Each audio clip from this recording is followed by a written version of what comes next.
Boa noite a todos, tudo bem? É um prazer estar aqui mais uma vez.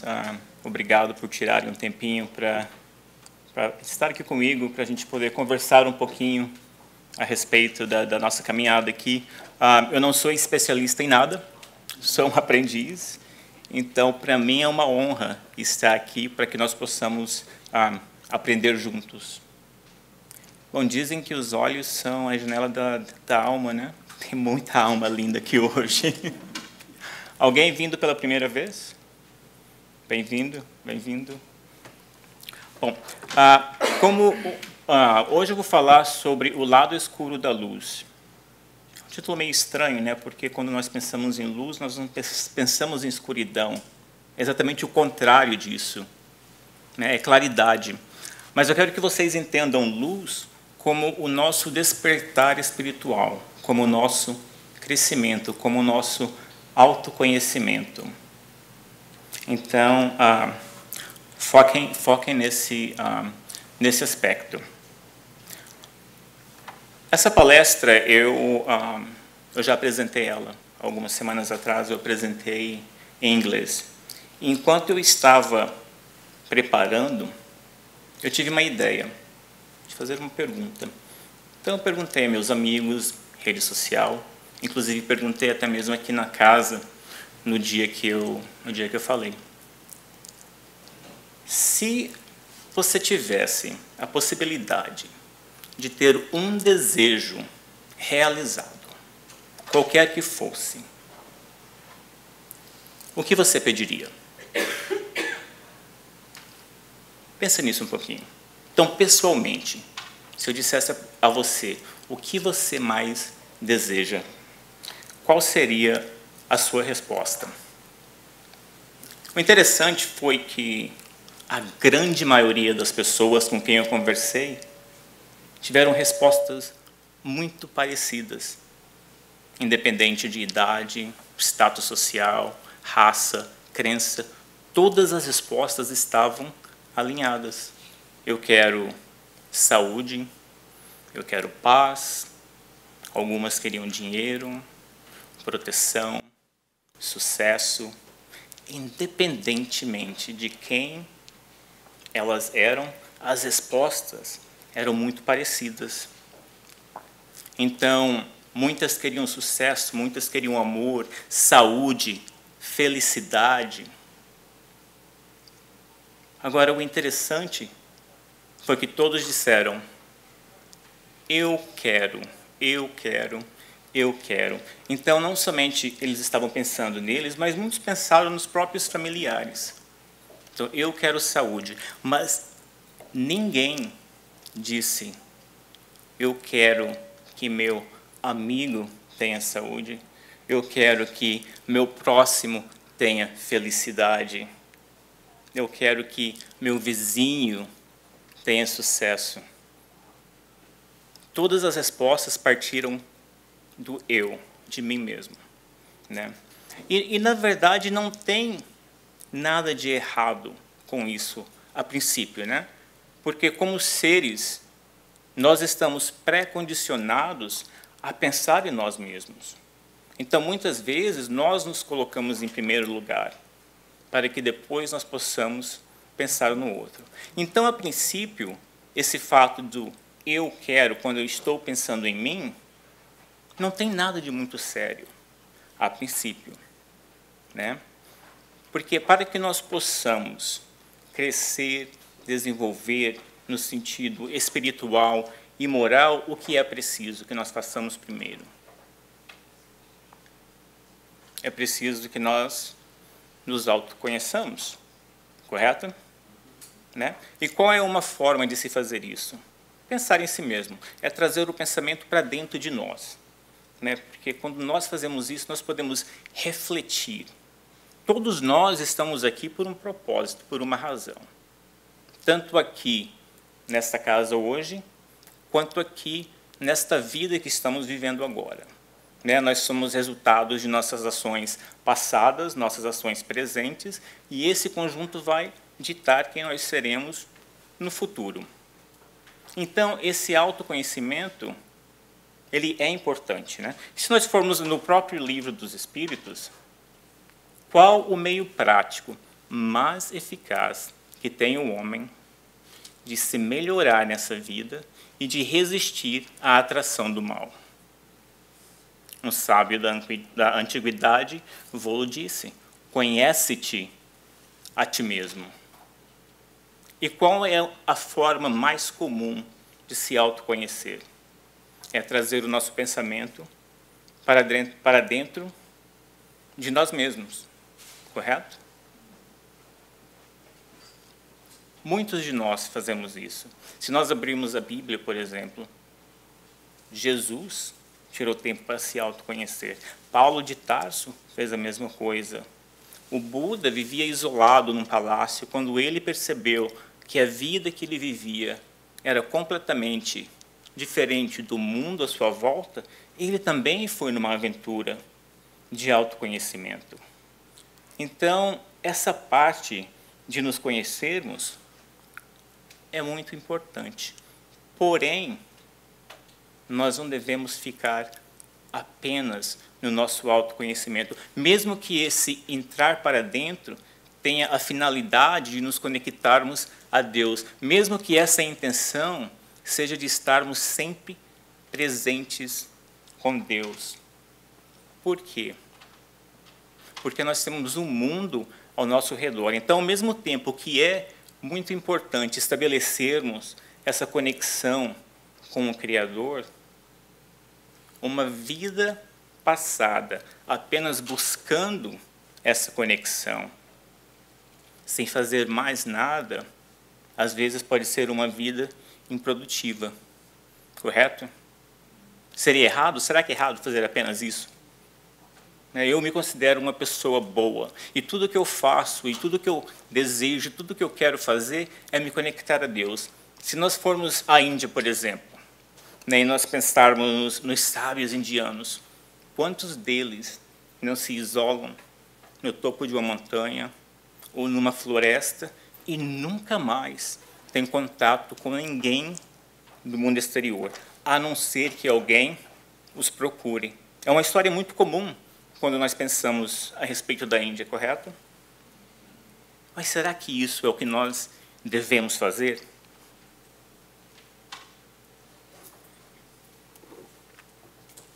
Então, tem perante Deus algum mérito os que se consagram à vida contemplativa, uma vez que nem o mal fazem e só em Deus pensam? Então, eu estou falando aqui a respeito de uma vida onde tudo o que eu quero, tudo que eu estou buscando, essa conexão constante com Deus, é aquele entrar dentro de mim para que eu possa me conectar ao Pai. É tudo o que eu quero fazer. Mas será que isso é ruim? Não, porquanto se é certo que não fazem o mal, também o é que não fazem o bem, e são inúteis. Demais, não fazer o bem já é um mal. Deus quer que o homem pense nele, mas não quer que só nele pense, pois que lhe impôs deveres a cumprir na terra. Quem passa todo o tempo na meditação e na contemplação, nada faz de meritório aos olhos de Deus, porque vive uma vida toda pessoal e inútil à humanidade, e Deus lhe pedirá contas do bem que não houver feito. Livro dos Espíritos, questão 657. Muito interessante, né? Porque nós pensamos que se eu vivo uma vida onde eu não estou causando mal a ninguém, onde eu estou sempre buscando essa conexão com o Pai, é uma vida bem vivida. Mas as coisas não são exatamente assim. Por quê? Porque nós temos deveres. Existem razões pelas quais nós estamos aqui. Então, Deus nos confia a tarefa. E quando nós passamos o tempo todo apenas em contemplação, nós não estamos cumprindo com os nossos deveres, nem para com Deus, nem para com os nossos irmãos, nem para com nós mesmos. Então, uma vida onde eu não faço mal algum não quer dizer que foi uma vida bem vivida. Por quê? Porque eu tenho muito o que fazer. Então, ao mesmo tempo que esse autoconhecimento é importante, que essa questão da meditação e da contemplação, o que está na moda hoje, muito, né? Todo lugar que a gente olha, nós estamos aprendendo sobre meditar, sobre contemplar, sobre olhar para dentro de si mesmo. Até um certo ponto, é importante que nós façamos isso. Porém, chega um momento que é importante que nós saiamos de dentro de nós e possamos olhar o mundo à nossa volta. Então, muitas vezes nós nos achamos, eu sou uma pessoa autoiluminada, eu sou uma pessoa consciente, né? E nós temos esse falso entender da realidade. Na verdade, nós estamos andando de olhos vedados, porque nós temos um entendimento incerto da realidade do mundo, né? Muitas vezes nós achamos que o fato de que nós estamos meditando em contemplação, sempre olhando para dentro, nós começamos a observar o mundo como um lugar seguro apenas, como um lugar belo apenas. Nós apenas enxergamos a bondade, nós apenas enxergamos a beleza. Mas será que isso condiz com a realidade? É o nosso mundo apenas belo, ou justo, ou bom? Né? Nós moramos em que tipo de mundo? Um mundo de provas e tribulações. Por definição, não é o mundo onde reina apenas a bondade. Então, nós não podemos viver pensando que tudo é belo e que tudo é justo. Nós precisamos tirar a venda de nossos olhos para que nós possamos realmente enxergar o mundo como ele é. Então, nós não estamos aqui para dizer que não, que a Terra não é um planeta belo. A Terra tem as suas belezas, certo? Porém, nós não podemos nos cegar às injustiças do mundo, porque quando nós fazemos isso, nós não estamos enxergando a muitos que estão ali fora, há muitos que precisam ser vistos. Então, nós moramos num mundo de farturas, onde há muitos outros, tudo falta. Então, se eu estou sempre olhando para dentro de mim, sempre em meditação, sempre em contemplação, eu não estou vendo o meu irmão que não tem o que comer, eu não estou vendo o meu irmão que não tem o que vestir, eu não estou enxergando o meu próximo que se tornou um indesejável na sociedade, que se tornou um fardo para muitos. Né? Eu lembro quando eu era criança, eu tinha uns 8 ou 9 anos, era um domingo, não me esqueço nem o dia, minha mãe nos levou a um asilo. E isso foi 30 anos atrás. Imagina um asilo público no Brasil 30 anos atrás. Era muito triste, né? E eu lembro que eu estava ali com minha mãe, meu pai, minha irmã, a gente andando. Eu virei para minha mãe e falei, o que a gente está fazendo aqui? Todas essas pessoas que eu não conheço, por que eu estou aqui? É domingo. Ela falou, nós estamos aqui porque eles não têm ninguém para amá-los. Nós estamos aqui porque todos eles foram abandonados. Então, hoje, nós vamos dar esse amor que eles merecem. A minha mãe nunca meditou um dia na vida dela. Mas ela entende esse dever que nós temos de amar o próximo. Ela cozinhava, às vezes, na hora do almoço, 2, 3 vezes por dia. Eu sentava à minha mesa para comer com mais pessoas estranhas do que pessoas que eu conhecia. Eu falava, mãe, mas a senhora cozinha tanto? Ela falava, se eu cozinhar, alguém vai aparecer para comer. Então, é esse cuidado que nós devemos ter para com o próximo, esse amor que nós devemos dar àqueles que muitas vezes não estão nem pedindo muito, só o que eles querem é um sorriso, um pouquinho, o suficiente para que eles se sintam humanos, né? O suficiente para que eles se sintam que a vida que eles passaram aqui teve um significado e que quando eles daqui partirem, não vai ser como se eles não tivessem existido. E é esse o trabalho que nós devemos ter. Então, muitas vezes nós ficamos no eu quero saúde, eu quero tranquilidade, eu quero segurança, mas nós nos esquecemos que Deus, muitas vezes, aliás, sempre, nos dá a tarefa de ser o amor na vida de alguém, de ser aquela mão que levanta, de ser quem acalenta, quem entende, quem dá de comer, quem cuida e quem visita. Esse trabalho é de cada um de nós aqui. Então, é certo que nós queiramos o bom e o melhor para nós e para quem nós amamos, mas é mais importante ainda que nós estejamos dispostos a ajudar. Nós não podemos nos esquecer do mundo à nossa volta. Agora tem um outro perigo com relação a nós estarmos constantemente em meditação e contemplação.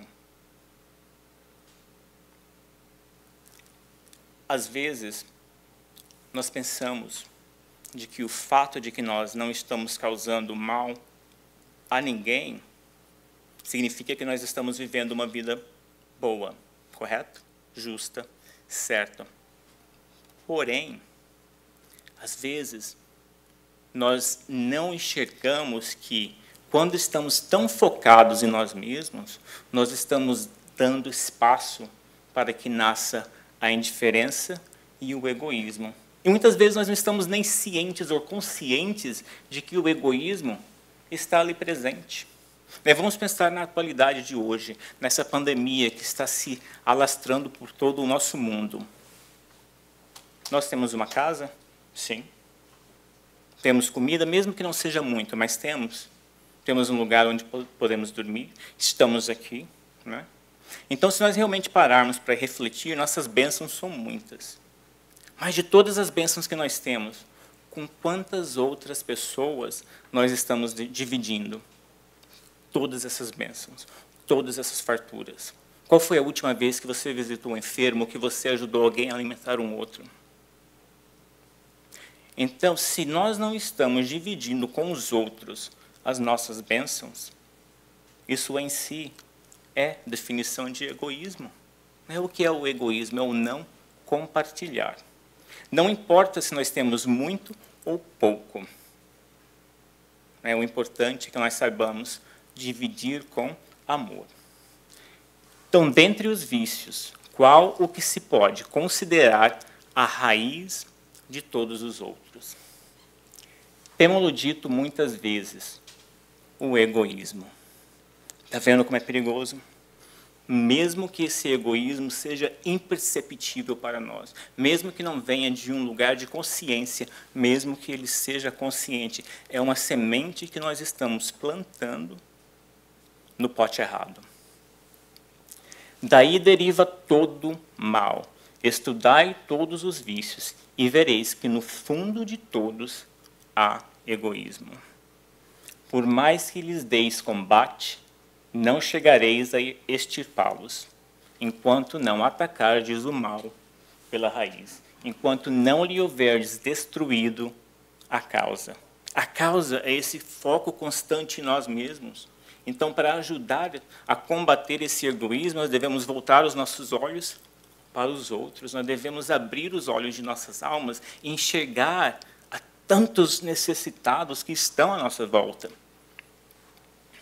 Tendam, pois, todos os esforços para este efeito, porquanto aí é que está a verdadeira chaga da sociedade.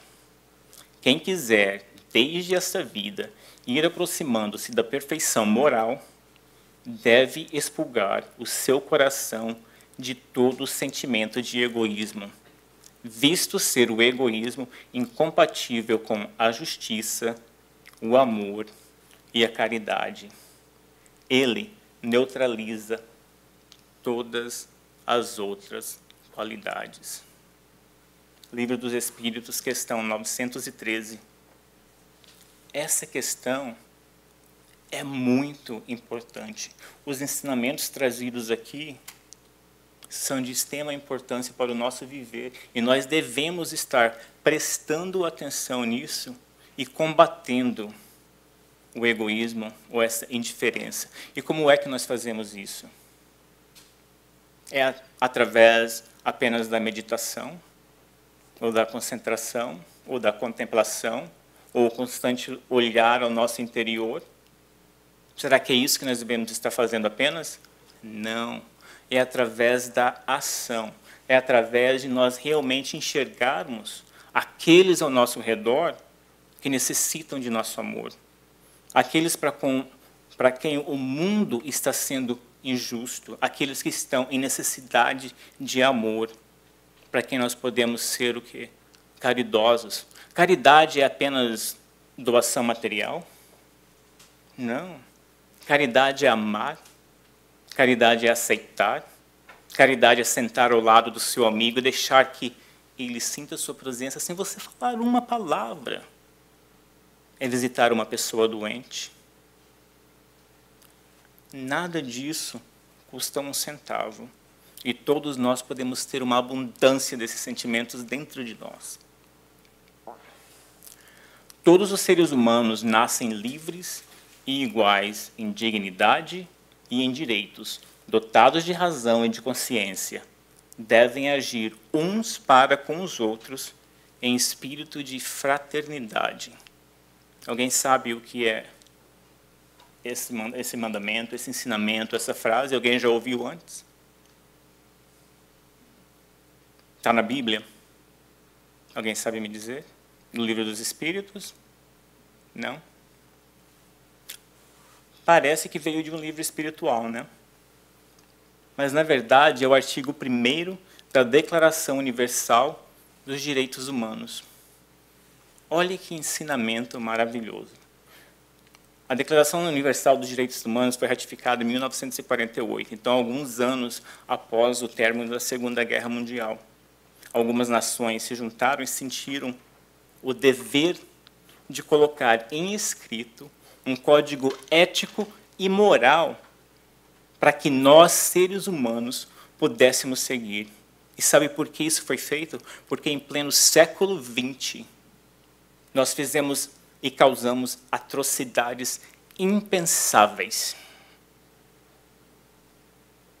Então, nossas ações foram tão inimagináveis que muitas nações se sentiram na obrigação de colocar um código ético e moral a ser seguido, na tentativa de evitar que o que aconteceu nos anos 30 e 40 voltasse a acontecer novamente. E será que nós estamos aqui? Será que tudo isso é verdade? Será que todos nós somos realmente livres? Nós somos iguais em dignidade e em direitos? Não. Nós ainda estamos muito longe desse momento. Mas muito longe ainda estaremos se cada um de nós presentes aqui nada fizermos. Se nós continuarmos tocando a nossa vida para frente sem nada fazer. Agora, isso existe na lei do homem, em códigos. Será que nós temos esses ensinamentos também na lei de Deus? Algo parecido? Sim, claro. Né? Nos livros espíritas, na Bíblia, e muitos outros livros religiosos. Para todo lugar que nós olhamos, nós encontramos ensinamentos do mesmo teor. Isso por séculos e séculos, não só apenas de agora. Mas nós sempre tivemos mestres e pessoas que vieram aqui para nos mostrar o caminho a seguir e que deixaram por escrito. E como exemplo pelas ações que fizeram, como nós devemos conduzir as nossas vidas. Então, nós encontramos a lei do homem em livros. Né? E onde é que nós encontramos a lei natural, a lei divina? Está escrita em algum lugar?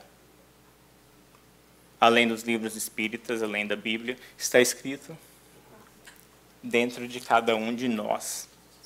Né? Então, a lei divina está em cada ser do universo, independente de ele ser totalmente consciente ou inconsciente. Dentro dele há esse germe da lei divina, há essa semente e esse entendimento que se desenvolve de acordo com o que nós nos desenvolvamos. Então, no Espiritismo, nós agrupamos as leis divinas em mais ou menos 10, né? Que é a lei da adoração. Para aqueles que nunca frequentaram a casa, que não têm conhecimento do Espiritismo, eu vou rapidamente dar uma ideia para vocês do que cada uma dessas leis são. Então, a lei da adoração é esse sentimento inato que nós temos dentro de nós, que todos os seres têm, de que existe algo além do material, de que há uma presença espiritual, de que há uma divindade. E ela é mais forte nos seres mais conscientes. Então, à medida que nós vamos ganhando consciência, ela vai se estabelecendo mais e mais dentro de cada um de nós. Além do trabalho, nada e ninguém no universo vai a lugar nenhum sem o trabalho. Tanto a abelha trabalha super dedicadamente para produzir o mel, quanto nós, homens, devemos trabalhar também, não só para a nossa subsistência, mas também alimentar o nosso desenvolvimento espiritual, moral e social. Nada acontece sem o trabalho. Além da reprodução, no mundo material, essa reprodução biológica, onde nós devemos dar espaço para que outros espíritos venham, para que eles possam continuar se desenvolvendo. Mas no mundo espiritual seria a reprodução dos sentimentos de bondade, de amor, dos ensinamentos. Lei da conservação. A lei da conservação tem muito a ver com o que nós estávamos falando no início da nossa conversa, onde nós estamos sempre pensando em nós mesmos primeiramente. Então, isso tem a ver com esse sentimento primordial que cada um de nós temos dentro de nós, onde nós devemos nos conservar. Então, e é daí que vem, às vezes, esse pensamento muito individualizado, mas que à medida que nós vamos nos perfectando, nós vamos tornando ele menor, menor e menor, até que nós consigamos viver como uma sociedade, que é uma lei também. A lei da destruição.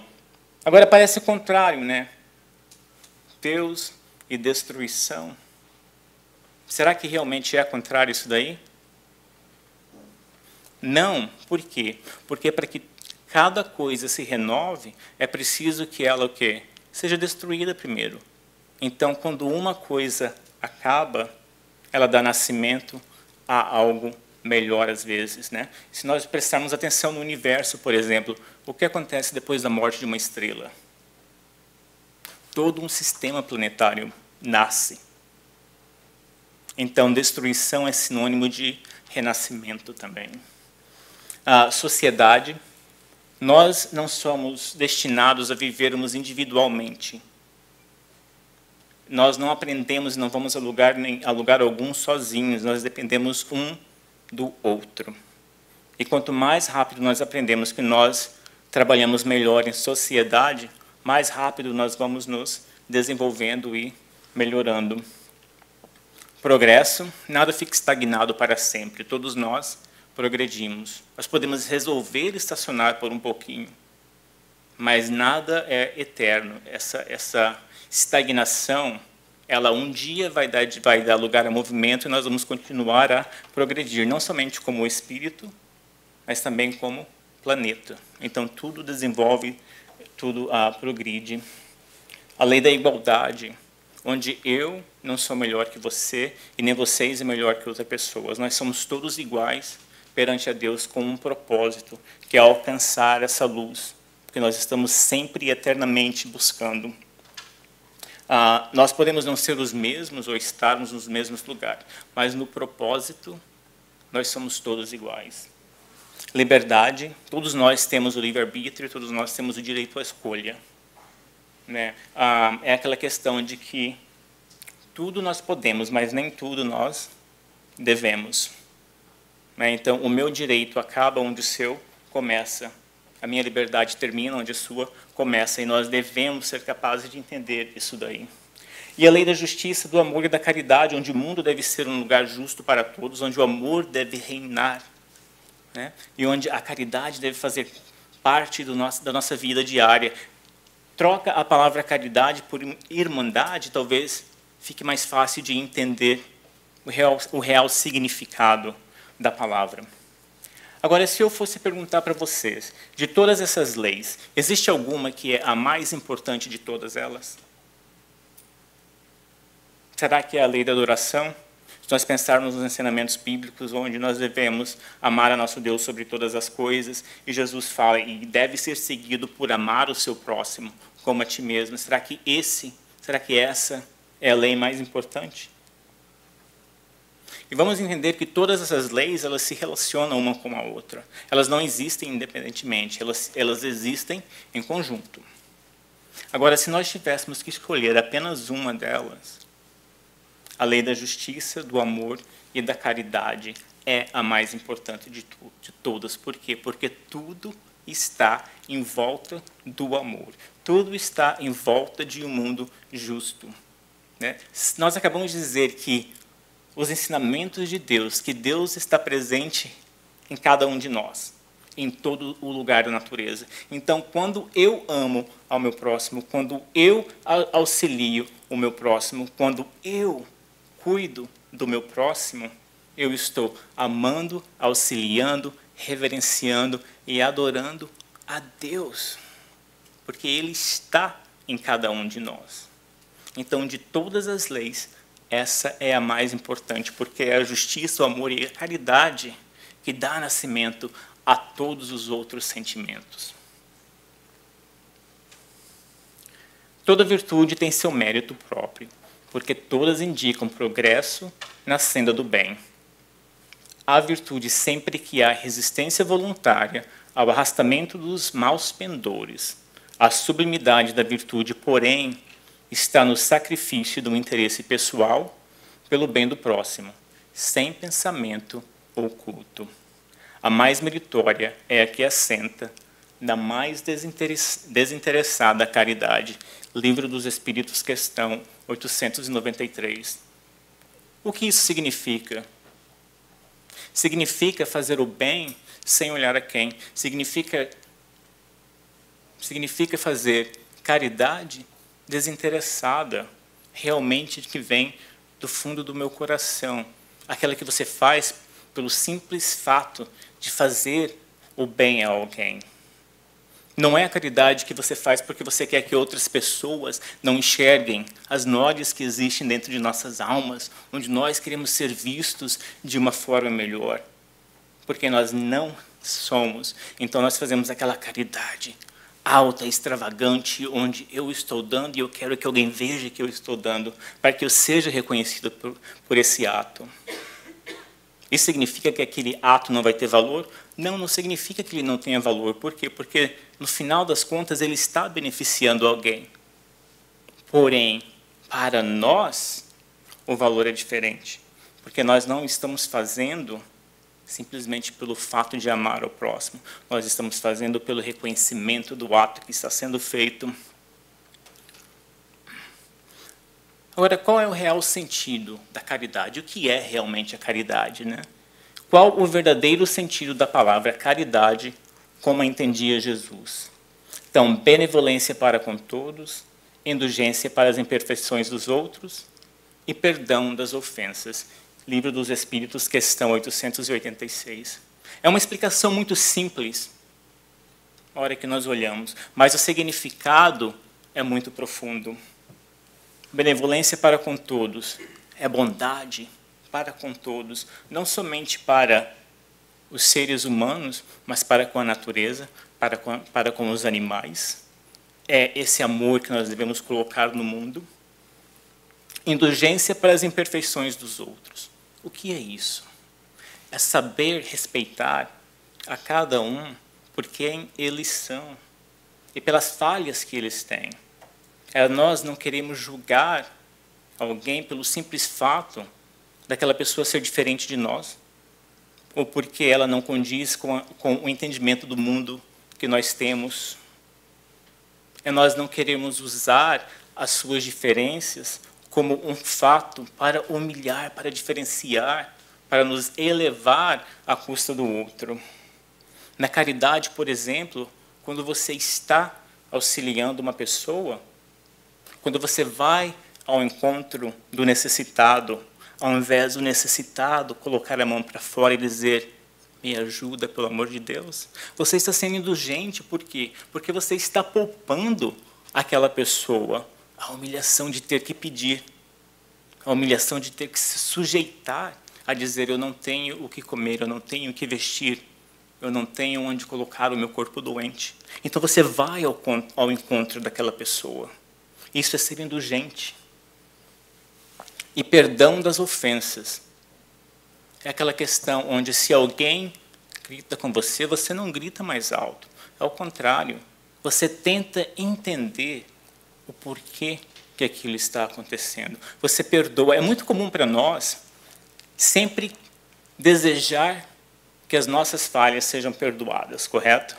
Mas é muito mais difícil entender as falhas alheias. Imagina no Pai Nosso. Perdoai as nossas ofensas, assim como nós perdoamos a quem nos tem ofendido. Então, o perdão no sentido de que a maioria das pessoas entendem na oração. Imagina se Deus apenas perdoasse ou acolhesse a cada um de nós na mesma proporção de que nós perdoamos e entendemos aos outros.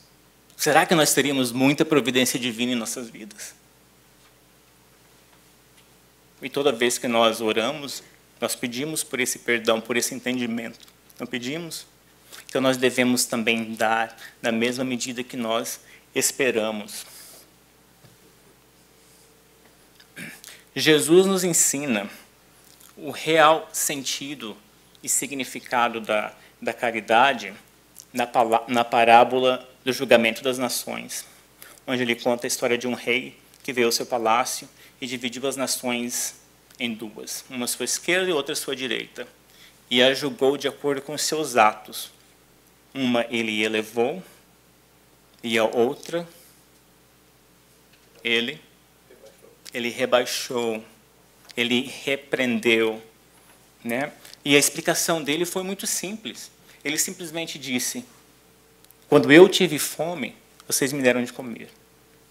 Quando eu tive sede, vocês me deram de beber. Quando eu fui estrangeiro, eu fui um mendigo, eu fui um desconhecido, vocês me acolheram. Quando eu necessitei de roupa, vocês me vestiram.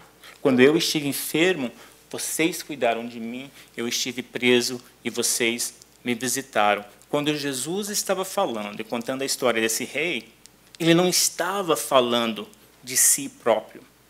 Ele estava falando das necessidades na imagem de um irmão ou de uma irmã necessitada. Quando nós ajudamos alguém que necessita de algo, nós estamos fazendo isso diretamente a Deus. Então, esse é o real sentido da caridade. Não é apenas a doação material, mas é todo esse trabalho de amor e dedicação que nós fazemos aos outros. E muitas pessoas fazem um trabalho na área da caridade. Mas, de todas as histórias que eu conheço, uma que realmente me inspira, que toca profundamente, é a história de Agnes Goncha-Boyachiu. Ela nasceu na Escópia, na Macedônia, em 1910. Mais ou menos quando ela tinha 12 anos, ela estava na igreja com sua mãe. E ela ouviu a voz de Deus. Ela recebeu um chamado. E o chamado dizia, o propósito de sua vida é servir ao próximo, aos 12 anos de idade. E ali, ela soube exatamente o que ela deveria fazer. Aos 18 anos, ela mudou para a Irlanda, ela se juntou às Irmãs de Loreto. Aos 19 anos, ela chegou na Índia, na cidade de Calcutá, passou um tempo em Darjeeling, voltou para Calcutá para trabalhar numa escola, onde ela começou a lecionar. E ali ela lecionou por 17 anos. E ela recebeu uma segunda chamada. Então, Agnes Goncha-Boyachiu, quando chegou na Índia, passou a ser conhecida como Irmã Teresa. E alguns anos mais tarde, ela foi conhecida como Madre Teresa. E depois de 20 anos trabalhando nessa escola, todo ano ela ia a um retiro. E nessa viagem, indo de Calcutá para Djerling, num trem, 1946, passando pelas favelas, ela mais uma vez ouviu aquela voz. E aquela voz disse: o seu propósito agora é outro. Agora você vai deixar o convento e você vai viver com aqueles a quem você serve. Você vai trabalhar para servir o mais pobre dos pobres e você vai morar com os miseráveis. Você acha que ela pensou: meu Deus, o que é que o Senhor quer de mim? Muito pelo contrário. Ela disse: sim, Senhor, me mostra o caminho e eu vou seguir. E quando ela voltou para o convento daquela viagem, ela informou que ela estaria deixando o convento e que ela iria viver na favela com os miseráveis com quem ela servia. Ela não vivia uma vida de luxo no convento, mas ela tinha um lugar para dormir, ela tinha o que comer, ela tinha todo tipo de conveniência que uma pessoa poderia ter. E ela estava saindo, deixando tudo aquilo para trás, para virar uma mendiga, ela mesma. Então, ela foi para as favelas e ali ela fundou os missionários da caridade, começando com ela apenas. Então, aquilo que ela trabalhou a vida inteira para lutar, para combater a miséria, a pobreza, a fome, ela experimentou tudo aquilo. Em 1948, a Índia estava passando pelo processo de independência, estava tendo muita guerra, tinha sido logo após o final da Segunda Guerra Mundial. Mais ou menos um ano depois que ela estava na rua, ela tinha em torno de 200 crianças famintas com ela. Ela tinha algumas irmãs que já estavam auxiliando. Ela não sabia o que fazer. Ela chegou para uma irmã e disse: irmã, coloca água no fogo. Eu vou sair e eu vou conseguir comida. Aquela mulher pequenininha saiu. E não muito tempo depois, as tropas militares que estavam controlando aquele povo, aquela região, e lutando contra a independência, trouxeram ela de volta com sacos e sacos de arroz. Isso tudo, uma menininha de 12 anos que recebeu um chamado de Deus. Ela desenvolveu um trabalho que é inspiração para o mundo todo. Às vezes as pessoas perguntavam para ela: mas, Maria Teresa, como é que a senhora consegue fazer tudo isso? Ela falava: eu não faço nada. Esse trabalho não é meu. Esse trabalho é de Jesus. Esse trabalho é de Deus. Eu sou apenas um lápis na mão de Deus. E eu vou aonde Ele me leva. E aonde havia doença, aonde havia necessidade, ali ela estava. E ali estavam seus trabalhadores, recolhendo pessoas morrendo nas ruas, ajudando crianças necessitadas. Quando a crise da AIDS se alastrou pelo mundo todo, ela veio para os Estados Unidos com algumas irmãs. E passeava nas ruas de São Francisco, recolhendo as pessoas que nem médicos queriam tocar. E ela os ajudava. Um deles uma vez perguntou para uma das irmãs: por que é que você me ajuda? Por que é que você toca a nós, a quem nem mesmo os médicos querem tocar? Ela falou: porque quando eu estou te ajudando, quando eu estou te servindo, eu estou ajudando ao meu Deus, eu estou servindo ao meu Deus. Esse era o poder da dedicação que eles tinham. Essa era a visão que elas tinham. E esse foi o sentimento que ela plantou no coração de muitas e muitas e muitas pessoas. Agora, a caridade, ela não precisa ser feita apenas por figuras tão maravilhosas quanto a Madre Teresa, Jesus, que foi a pessoa mais caridosa que passou por esse planeta. Tem muita caridade que é feita por pessoas que às vezes nós não conhecemos, que é feita na sombra. Ou como, por exemplo, a minha mãe. O meu exemplo de caridade da infância vem da minha própria casa, do trabalho que a minha mãe fazia. no cuidado que ela tinha por outras pessoas, naquele amor que ela despesava. Eu venho de uma família muito carente, e nós morávamos no bairro de periferia mesmo. E meus pais, depois de muitos suor, eles tinham um mercadinho. E todo fim de mês eu via a minha mãe batendo naquela calculadora, imaginando como ela ia pagar as contas do mercado.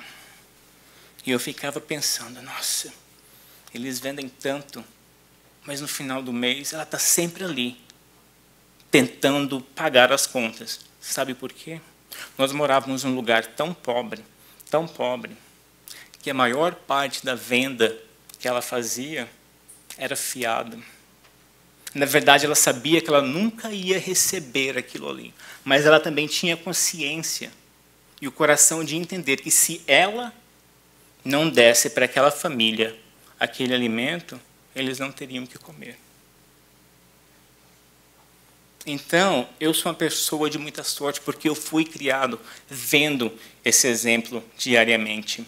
E depois que me mudei para os Estados Unidos, eu não tive a presença de minha mãe. Você sabe que aqui as nossas vidas, elas tomam outros rumos, né? E durante muito tempo eu fiquei afastado desse trabalho também, até que eu encontrei essa casa.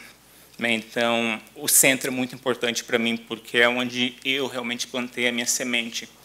E eu me considero muito mais abençoado pelo fato de que eu não tenho a minha mãe aqui diretamente me mostrando e me dando exemplo. Porém, eu tenho um grande amigo a quem eu amo do fundo do meu coração. E o pouco que eu faço é inspirado pelo trabalho que ele faz. Né? Esse homem, ele acorda de manhã e vai dormir à noite. Tudo que ele faz é em prol dos outros. Todo o trabalho que ele desenvolve é em benefício do próximo. E é devido ao exemplo que ele dá, que ele coloca na minha vida, que eu não paro de fazer o pouquinho que eu faço. Então, não existe bênção maior no mundo do que ter em minha vida essa presença.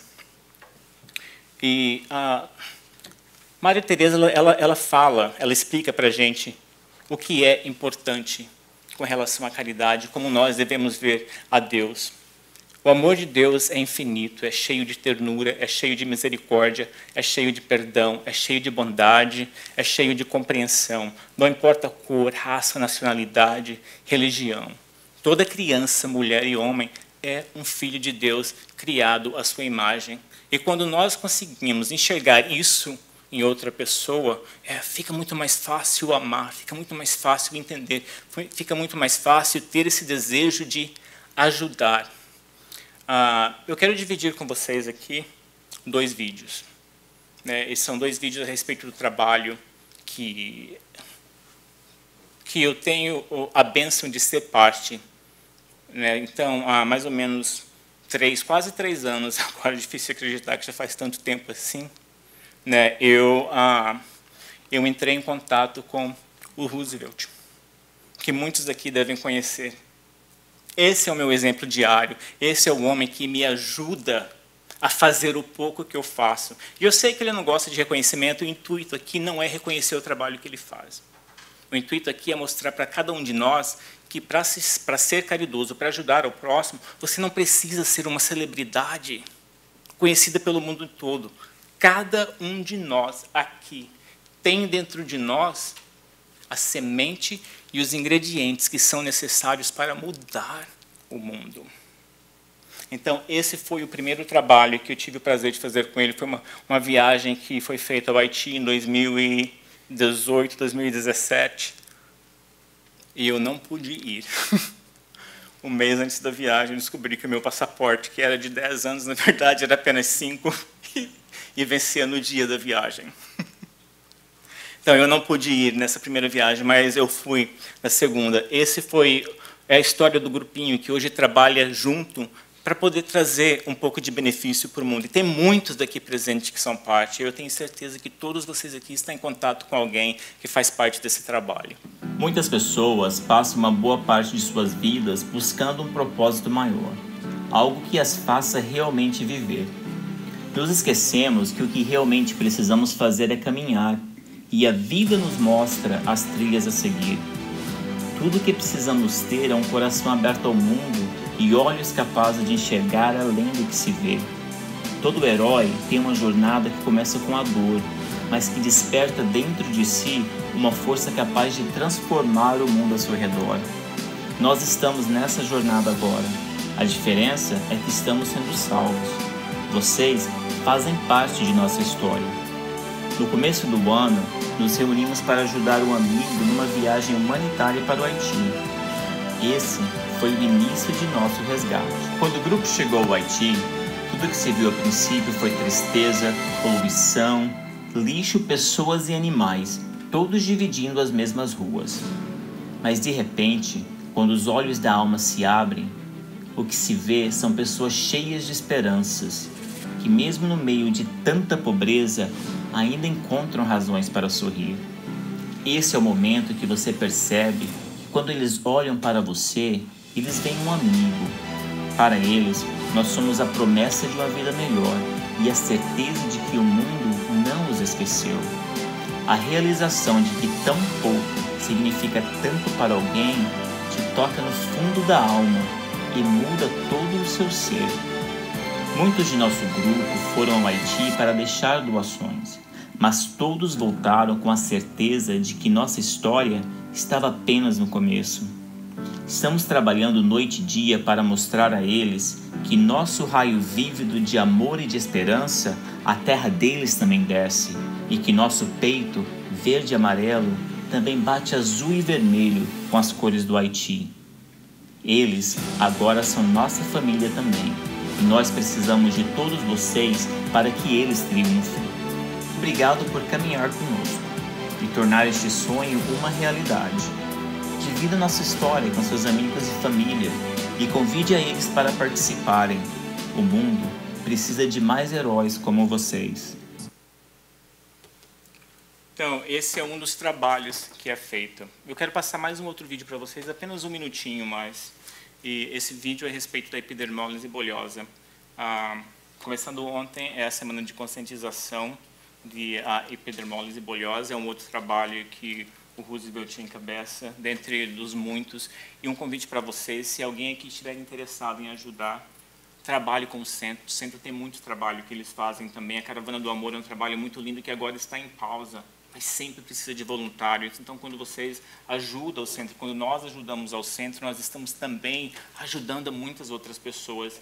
E nós somos também os principais beneficiados dessa casa. Então, não vamos esquecer de mostrar para o centro o quanto ele é importante em nossas vidas. E aqui eu tenho um outro vídeo a respeito da epidermólise bulhosa. E eu quero que as próprias crianças que se beneficiam dessa campanha contem a história delas. Oi pessoal, tudo bem? Hoje eu vim fazer duas coisas. A primeira é agradecer a vocês que trazem esse curativo aqui, daí dos Estados Unidos para cá, para ajudar as nossas borboletas. Muito obrigado, esse curativo é muito importante. A segunda coisa, eu quero que vocês continuem trazendo esse curativo para as nossas borboletas. Muito obrigado e continuem. Um beijo.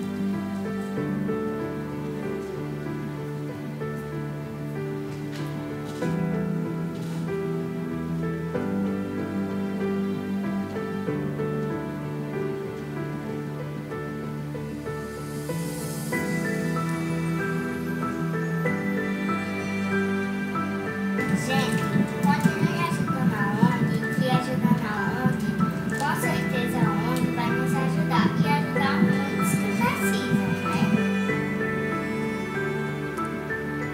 Muito obrigada mesmo, viu?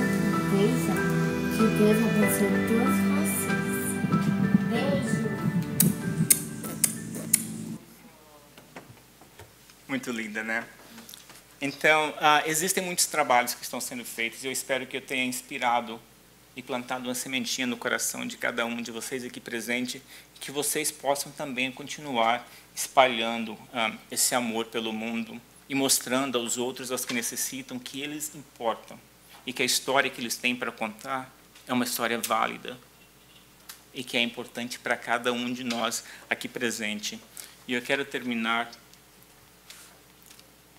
com a oração de São Francisco de Assis, que eu acho que é a oração que realmente mostra esse espírito de irmandade e de caridade, né? Então, Senhor, fazei-me instrumento da vossa paz. Onde houver ódio, que eu leve o amor. Onde houver ofensa, Pai, que eu leve o perdão. Onde houver a discórdia, que eu leve a união. Onde houver a dúvida, que eu leve a fé. Onde houver o erro, que eu leve a verdade.